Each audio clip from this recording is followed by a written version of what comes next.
Welcome to Quadraphonic Podcast, hosted by Al Croft and Dwayne Boyd.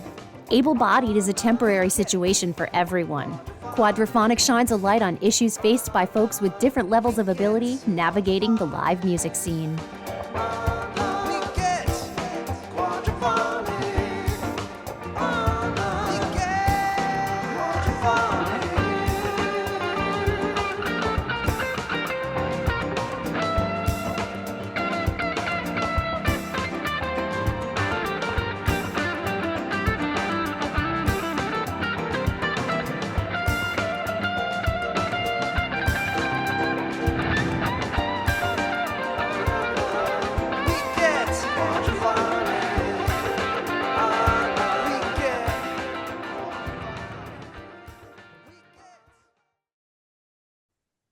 Okay, welcome everybody to Quadraphonic Season 4, Episode 3. We're here to discuss Sphere Weekend 1, Round 2. Your host and my partner in crime, Al Croft, went with our friend Ryan Wyman out to Vegas to do their thing and see what the Sphere had to offer. So, guys, I have to say it's something that I longed to see for 2 years and talked a lot about trying to go myself, but alas, as you know, I did not make it. So please start off and tell me, a little bit about your quest. All right. Well, you're our traditional guest. all right. Well, hi everybody. I'm really happy to be here with Dwayne and Al, on the Quadraphonic podcast. I'm Ryan Wyman. I've been seeing Phish. My first show was the Lemon Wheel back in '98, and that was 10,128 days ago. And I'm counting the 74 days until my next show in Syracuse. I got two kids. Keller, he's 22 now, believe it or not, and Sage, she's 15. They're the light of my life, other than this crazy band Phish. So I was really, really happy to get the chance to go to the Sphere with Al. Everything worked out better, It was, especially the first day, it was one of those days where the universe just, puts everything in line, and it was like, wow, this is just better than I could have ever dreamed. So that's a little bit about me. What I do want to say, Ryan, is before we even get going, I would not have been able to make this journey on my own, and I'm so glad that you were my companion on the trip. As soon as the dates dropped, everyone scrambled to get their plans and see who they wanted to go with and what date. We connected immediately, and we knew that we wanted to go, and we knew we wanted to split a package to be sure. And unfortunately, I wasn't able to go for my 52nd birthday on weekend 3 because I was in Virginia for my TASEX conference. But from you picking me up at the airport on Thursday in a rental car to having our room ready right when we checked in or shortly thereafter, it was excellent. So I can't thank you enough. And while I was able to luckily beautifully see one show last year, 2 years ago, um, 3 shows in a row at the Sphere, not on the first floor, not partially, not having view that was partially blocked, was incredible. Yeah, I imagine that obstructed view thing, must be a drag if you get all the way there. And I can one of the phrases that keeps replaying in my head is kind of like when I first saw, The Hobbit and the Lord of the Rings movies. It was like imagination has finally met technology. And that to me seems to be what the sphere represents. And it's a perfect setting for a band like Phish, where they like to push boundaries and, try new stuff out. So that being said, I mean, um, it's a collision of sound and vision, and you know, being someone that watched it on Couch Tour, you know, if you can, is there any way you can, share what it's like in reality to actually experience it? Well, it was just it's difficult to put in words because I had high expectations going in, but it really exceeded them on a lot of levels as far as the sound, the vision. Uh, One of the things, as far as the sound goes, which is really the vision's great, but the sound is the reason, that we go see the band. And normally I wear earplugs at a show. Mm-hmm. Uh, and I didn't have to at the Sphere. And I really have never heard, Trey's voice or any of the other guys' voices just so clear. And it's like listening to a really good soundboard, only it's really hard to put into words. And then as far as the visuals go, There is the tower, like a solitary flower, standing in the snow, and the wolves all weep below. And you're walking on the ledge, throwing bread crusts off the edge, as you're singing a voice so clear, in my name I think I hear, concealed within the theme, then it disappears as steam.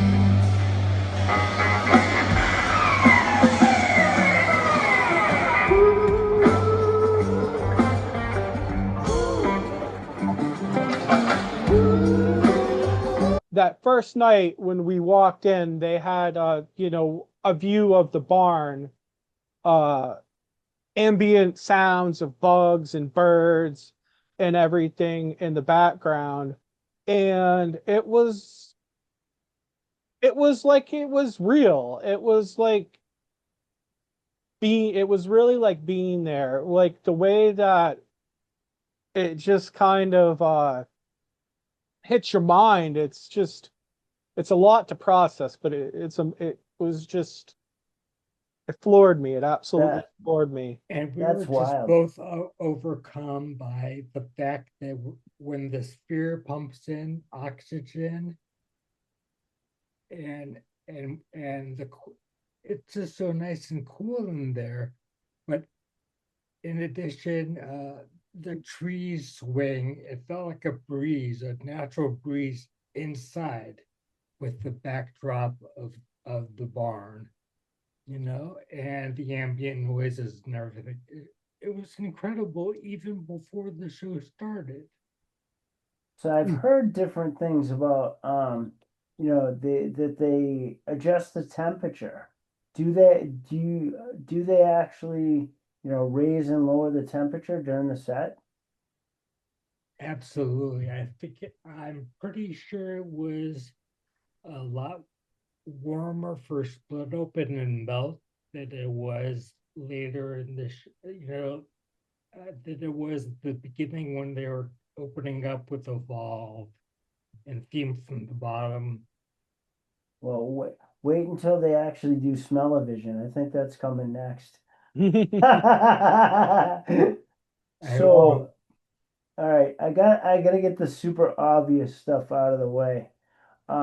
Favorite tunes, and I know it's kind of like picking your children, but stuff that translates specifically to the sphere. Like, I know that Phish um is very conscious about what they're playing when they play there. Well, for me, one of the first highlight was just the what they opened with is Evolve. It's a good tune, And it was just it being that, the first time it all came together, that really, really sticks into my mind. One of the other tunes that really stuck into my mind was just Scents and Subtle Sounds, because that it always takes me on this journey. This, it's very, all the feels type of song for me. And then one of the other highlights is, when you get a Forbin's Mockingbird, I mean, Yeah. A that's Forbin's just really Mockingbird is special. That special.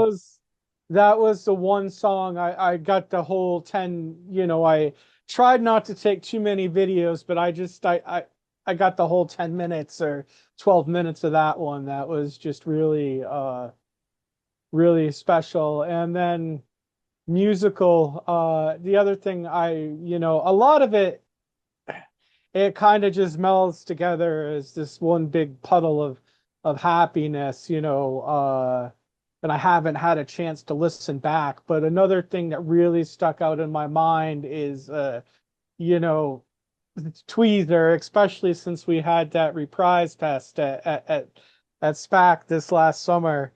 And just, I remember, looking over at Al and saying, yes, yes, we got the Tweezer. That's always special. Sweet. I really, really love Foam. Was just phenomenal. They played it, I think, not better than ever, but it just being there in the sphere and the visuals was fantastic. And that Yem was always, Yem is always one of my favorite songs, but in the sphere with the visuals, with the graphics and the crowd, I will point out it was amazing, but I will also.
Also point out, jumping off of what something Ryan said, he said the sound was crisp and clear. He usually wears earphones.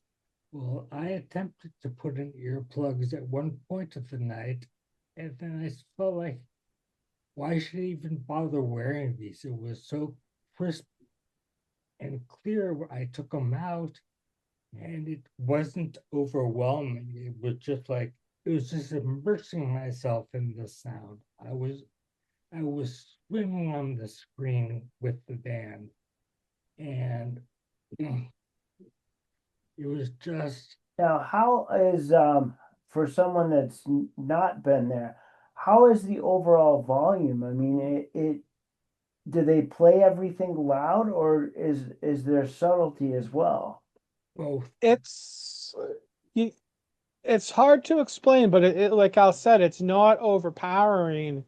It's really, I did notice a couple times it was seemed to go up and down a little bit more than normal volume than you'd be used to, and a couple times it did get kind of on the higher side, but it wasn't.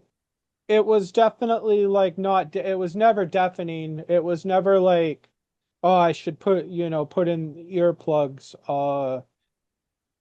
So nothing painful. No, and it was never there was I I didn't notice too many chompers either, or like wasn't really distracted by other conversations around me like I sometimes am. So Well, yeah, and while looking at, opinions online, which I try to limit myself as far as that goes, but like a lot of people were saying, after, going to whatever weekend they went to that, or, there were people asking, you know, do you like sphere shows or do you like regular shows?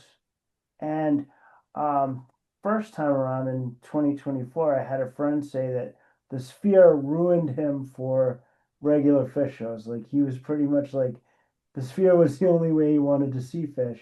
And the popular opinion I was noticing on Facebook anyway was people were saying that they still love regular shows, but the sphere is good for like special occasion stuff. How do you guys feel about that? Well, I'll answer that because having been there before, 2 years ago, Mm-hmm. as opposed to this time, and going to other shows.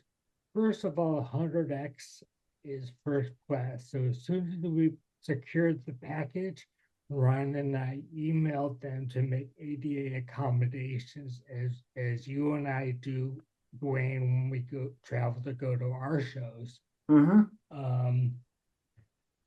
Well, I would have, I'd like to go for special occasions, but how many special occasions are gonna we have left? How many opportunities are gonna have left? There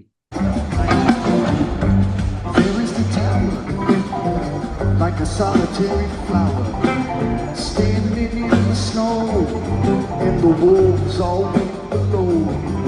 And you're walking on the ledge, throwing bread crusts off the edge, as you sing in a voice so clear, and my name I think I hear, concealed in the theme, then it disappears as steam.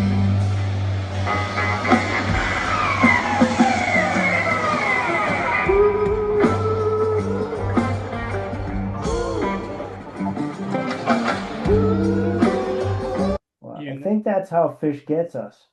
yeah, It's exactly. it's pretty much they have built-in FOMO, and it's just like, okay, how many more times are they gonna do this? Yeah, it's been like that for since we started. They're great at they're great at, pardon the pun, keeping us hooked for sure. uh, But Pun totally intended. yeah, no, I think so I don't think it's ruined me for regular Phish shows at all. I think the production value, is great. And I do think at times, though I enjoyed it, it was an overwhelming feeling, especially with the visuals and the music.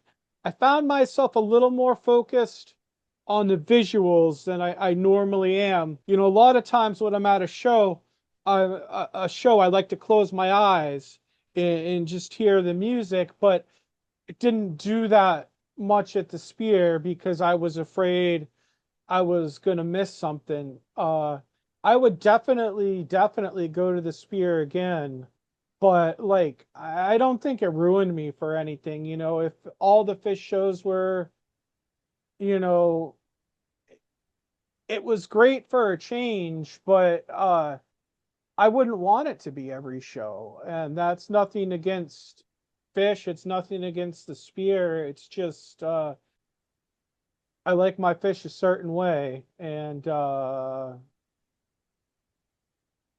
Is that fried, broiled? How do you like your fish? I like it. I like to focus on the music is what what I go for. it hasn't ruined me for other shows.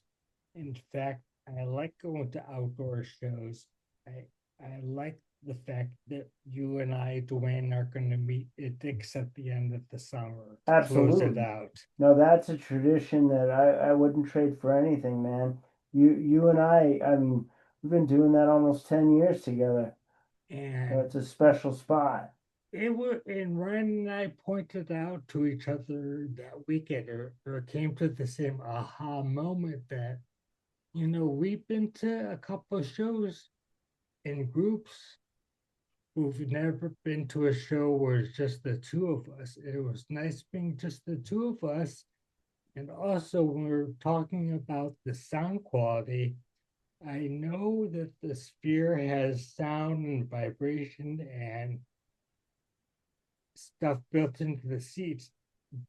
Brian and myself being in the ADA section, we weren't in those seats, so we would have been even more overwhelmed had we been in those seats. Okay, so I the ADA doesn't have the haptics then? No. No, the Okay. ADA is just a regular fold-in chair. The next, well, they're comfy fold-in chairs, but still a fold-in chair. Well, that's good Sunday, for our ADA folks to know. I'm sorry, I didn't mean to cut you off there, yeah, Ryan. yeah, but I did notice, yeah, it would have been nice if there was, I've been kind of brainstorming about it. Like they could almost, I feel like what they could do is maybe almost like, Mike's bass pad he's got on the stage. They could do something like that to transfer the haptic to the ADA. Oh, you Um, mean on the floor, make like a rumble pad for a yeah, wheelchair? like a rumble pad under, where under the chairs or something. Um, That's a that's cool idea. Or yeah, the Sphere can just get a bunch of uplifts. yeah. Hey, big nod to Jeff. Big nod to Jeff. Big nod to Jeff on that one. I did notice on Sunday I went to the Wizard of Oz and sat in a regular seat, and it was cool, but at the same time, like I think of the three, the sight, the sound, and the haptic. The haptic is definitely the lowest on the totem pole of coolness about the spear. Is it more just like a buzz, like when something happens, or Yeah, I mean, it was, if the bass got heavy or like when the on the Wizard of Oz when the house fell, you know, uh-huh. it shook. But it's it's really not much different than when you sit on your cell phone and call yourself, you know what I mean? I don't remember the last time I butt dialed myself, but but let's see. As far as the sphere goes, all right. So far, this has been a pretty good commercial. I mean, if I was listening, if I was at home listening to this, I'd be like, yeah, I want to go check this out, and that still hasn't changed. Absolutely. Dolan, you're gonna owe us some money. We we are a good commercial for the spear here. Right on. Well, the thing is, if you guys end up poster children because of this, I mean, Al, I think you need to get an endorsement deal. Yeah. That's not a bad idea. I did want to talk about because you had mentioned 100XL, and I think they definitely came out for us in the end. Uh, but I also feel like they really could have been more responsive. They could have kind of confirmed our request for the accommodations, within a couple of weeks instead of, it took them 3 months. It was about 3 months of every couple of weeks us sending an email and asking for an update and getting yeah, we're working on it. I it kind of added again, it did all work out in the end, but it did kind of add a little bit of stress until everything was was ironed out. So I feel like they could change that process a little bit, and maybe have an ADA option when you're purchasing a package, or we did exactly what they said: buy the package, email us, and we'll take care of things, which they 100% did. But I do feel like they could have kind of not let us along so much, and eliminate some of the lead time. with some of the lead time. It's what we were asking for was just confirmation that they could accommodate Al's chair, and accommodate with the ADA shower in the room. So yeah, then that's not necessarily a dig. It's just no, it's a room good for observation. improvement. Yeah, it's a really good observation, because when Al and I have planned with 100X now, and that's pretty much how they operate, is they don't really and I mean this is just grist for the mill, or food for thought for the folks that are planning on buying packages in the future, and if they want to know how 100X rolls with ADA. I mean, basically, yeah, you have to buy the packages when they drop, and then it takes them some time to get everything buttoned down. And as long as you're okay with, going through the wait, everything will eventually work out. It's just that, being a person that has ADA needs, we have to be planners, and we have to be able to make allowances for the things that are, coming down the pipeline, and we need time to adjust if necessary. But that being said, at the same time, Dwayne, because I agree with you that you and I and those of us who are legitimately disabled and need more time to plan and want things to be, want to find out about our ADA accommodations without waiting so long. Because I'll agree with you, Ryan, 100X did come through, but we were playing email tag with them every couple of months, every couple of weeks. It's not to say that 100X or Phish has I like the idea about being able to buy ADA package to alleviate that, but then I don't think that normies or people who are able-bodied would have, they don't find out their plans earlier than we do. They don't need as much lead time, but I don't want to request lead time as a higher class citizen than someone else. I mean, it's leveling the playing field. Now, I mean, fairness is fairness. That makes sense. But it's just like, I think to Ryan's point, it's about, obtaining peace of mind as early as possible.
The only other thing I wanted to speak on about ADA is one other little thing, we noticed, or one other little problem we had when you were trying to when you were in line for merch.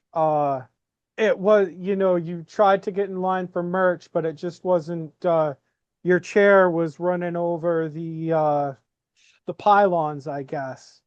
And then it wasn't really able to, you wouldn't have been able to really cue. So I don't know what the answer to that is, or if they really need to change. Maybe you can just say, "Hey Ryan, can you get me this when you're in line?" But that's one thing I noticed, where it was kind of like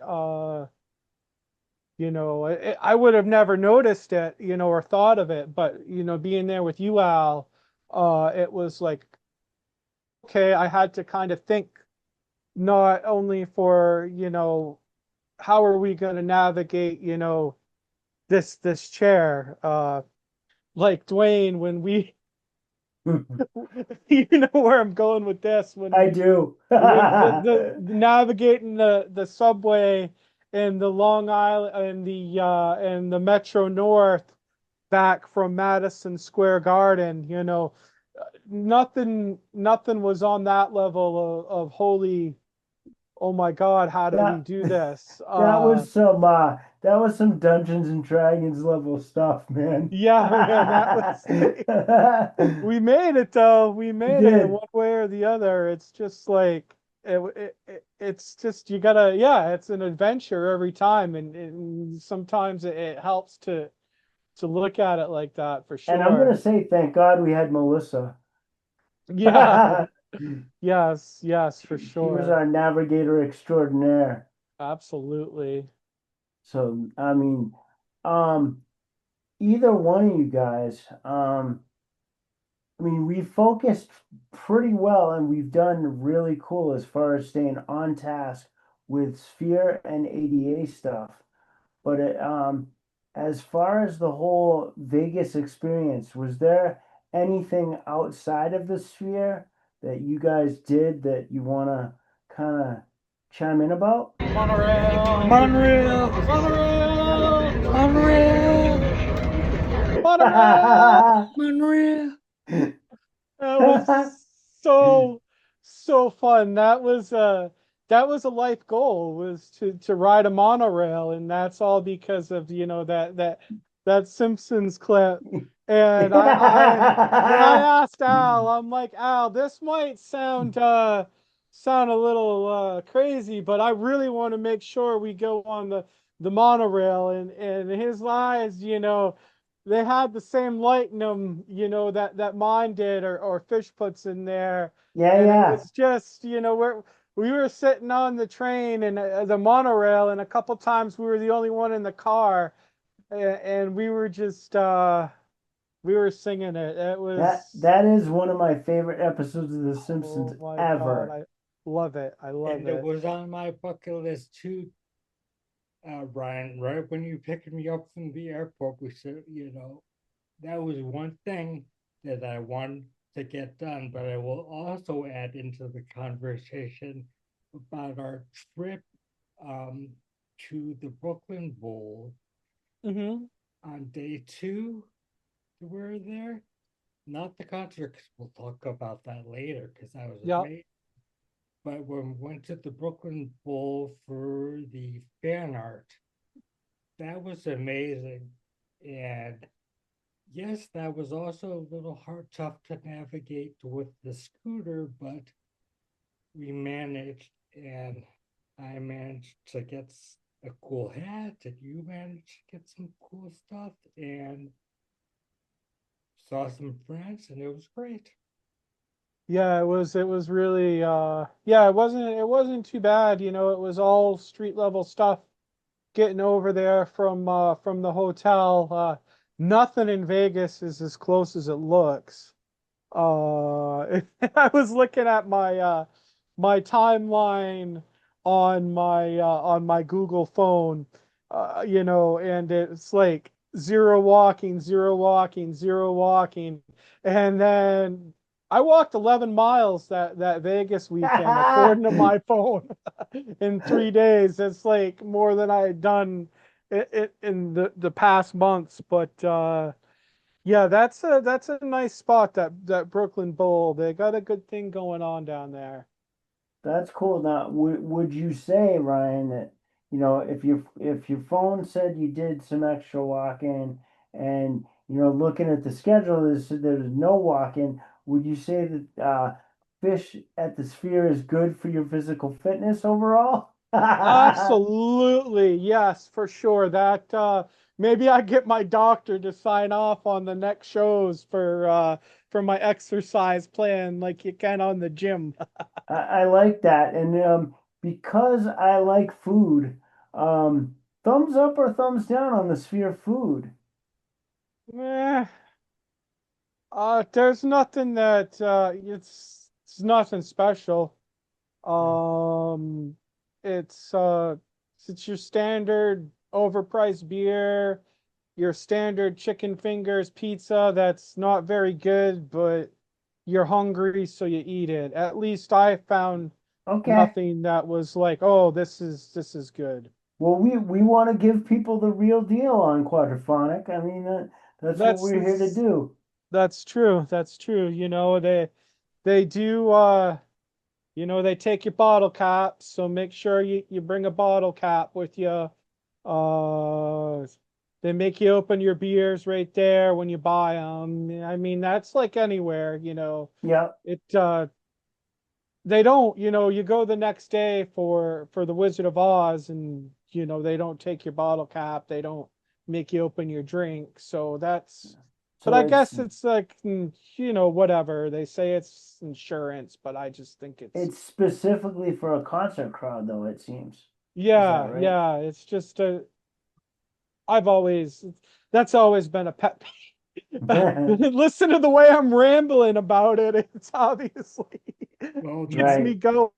It's like, night Jesus, just one, let me keep my cap. Go ahead, Al. if memory served me correct, Ryan, night one we ate at a restaurant. We had dinner before we went in because we didn't want to eat the Sphere. Night Mhm. two we ate food at the Sphere, and night three we said, we're going back to eating before. Yes, that's exactly what we did. Yeah, and I get it. I never expect much from a venue, but this was as bad as anywhere else. Okay, well, Wasn't worse than anywhere else, but as bad as. so at least with the Sphere, it's supposed to be the cutting edge of sound and visuals, but food left something to be desired. So telling people eat on your way in. That's Eh, yeah, that's what I'd do. That's cool. Well, at least I got that question out of the way. So that being said, when I plan my trip, that I hope you guys will both be on, because we got to do this together. It's imminent. It has to happen. Yeah, I think if I had to guess, I think they're gonna be back for Halloween in 28. That's just my guess. That's what I'm gonna start saving money for. Although they may do April, but I really think that God, I really think, like we were talking before about these special wanting to see something special there. And I know Hmm. they've done a lot of Halloween Vegas. I think, Phish, that's what we want you to do is go back for Halloween if you're gonna go back. So that being said, I mean, for a lot of fish heads, Halloween is the ultimate holiday anyway, because of what they do, because they do the musical costume.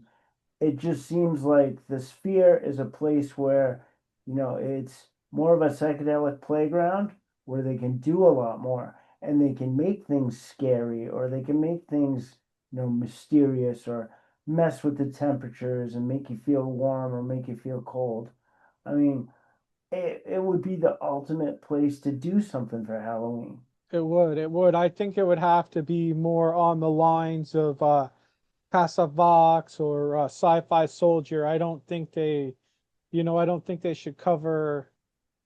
And I think they'd be cool if they would come up with a new that type of thing for at here Just for like Halloween. A new a concept, concept that's, concept go ahead, album, Al. a new concept album, or something along those lines. Oh, just putting that out in the universe, Al. A concept album, maybe like a cousin to Rift, but make it, maybe in the future somewhere. I'm just spitballing here. Imagine the possibilities. Amazing, yeah, absolutely. I mean, Or go sorry. ahead. Or return to Gamehenge, a whole the Oh, next part of the saga. oh They could boy. really do something I think like that. my head's already starting to explode thinking about that. I noticed that somebody, they didn't do a Gamehenge, but they played all of the Gamehenge songs. I think all of them. So somebody cut that all up, and I haven't watched it yet, but it exists. A Oh, playlist with the video. For Gamehenge from the in like Sphere, a even game though henge it's order. yeah, even though yeah they Okay. put it in Gamehenge order. Yeah. Okay, because I think Mr. Palmer on Facebook did something where he just laid out the song titles Yeah, of the game henge that was played. I did see that earlier, but I didn't see if it was in order. And basically, I mean, that would just, I think that would be the quintessential thing, is if they, I mean, being at Gamehenge 23 absolutely blew my mind. But if they next leveled it and did it at the Sphere, oh my goodness, hold on to your hats, gentlemen. Whew. whatever is next at the Spear for Phish goes, we can talk about it, and this, that, and the other thing. I think that whatever's going to happen, they're already planning it. They already know. Well, that's the beautiful thing about Trey and the guys, is I think they're always 3 steps ahead of us, and thank God that they, found the Moment Factory. Those guys are incredible. And with that, I just want to thank you guys for getting together to indulge me today and talk about this, as someone that has still got it on my bucket list. And like I say, when we do this, I'd love to do it with you guys. Absolutely, I can't. That's what we were saying the whole time, is Dwayne would be losing his mind. You were there with us, bud. You were there. All right. Well, I definitely appreciate this. And guys, I think this is a great episode. Thanks for sharing your time with me. Thanks for your perspective and your words of wisdom. Love Thanks you for guys. having us. We'll see you soon. Right on. And with that, we're going to be closing Quadraphonic Episode 3, Season 4. Thank you for tuning in.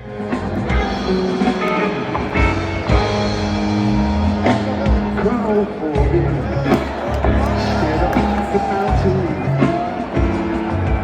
and wiped away some sweat that glistened on his brow.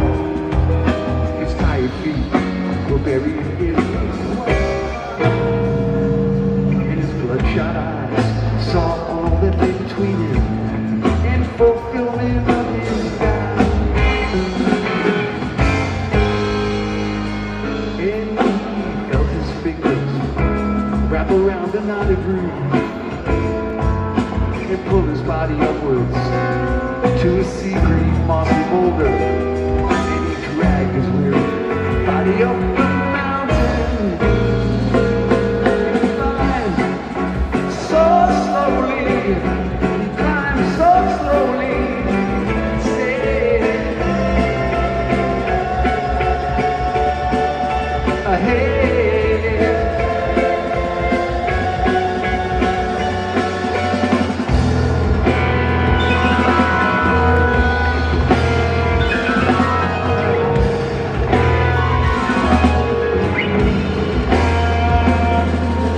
Suddenly he heard the crack of thunder, and the rocks began to crumble overhead. It tumbled down mountain to the dismal swamp that lay beneath the jagged place through which his path had led. And the earth began to quake beneath his feet, and the mighty mountain changed before his eyes. And he stood amidst a sea of dust and rocks and stones cascading down the mountain, and 1,000 birds were heading for the sky. Oh, the secret dream will be yours. And if you wait till tomorrow,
shuddered in the puddles and the mud. And he quietly addressed it, and he spoke so slowly. He spoke so slowly. He said,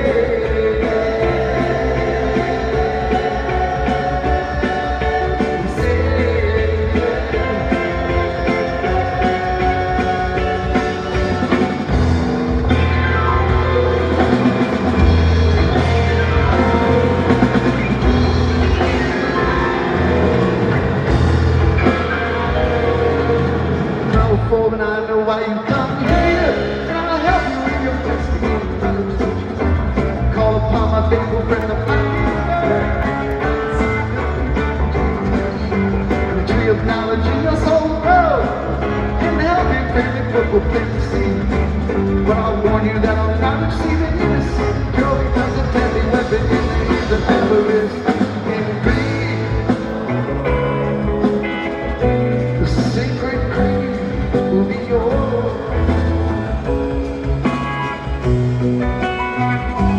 And if you wait until tomorrow, the sacred creed will be yours. Yours to receive, obey, obey.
On the lot, we get quadraphonic. This episode of Quadraphonic was produced by Al Croft, Dwayne Boyd, and Eliza Aleshant. Special thanks go out to Don Polson for the quadraphonic graphic and Dan Cormier, composer of the quadraphonic funk theme. Thanks for listening.